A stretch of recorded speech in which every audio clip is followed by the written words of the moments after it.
پچھنا لگانے کو حجامہ کہتے ہیں۔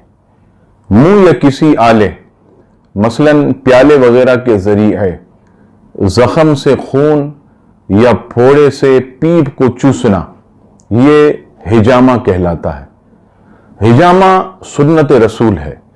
نبی پاک صلی اللہ تعالی علیہ وسلم نے خود بھی پچھنے لگوائے اور صحابہ کرام علیہم رضوان کو بھی اس کی اجازت مرحمت فرمائی۔ اس متعلق بخاری شریف کی حدیث پاک حدیث نمبر 1835، امام مسلم نے مسلم شریف میں بھی اس حدیث کو نقل فرمایا۔ مسلم شریف کی حدیث نمبر 2781 اور 82۔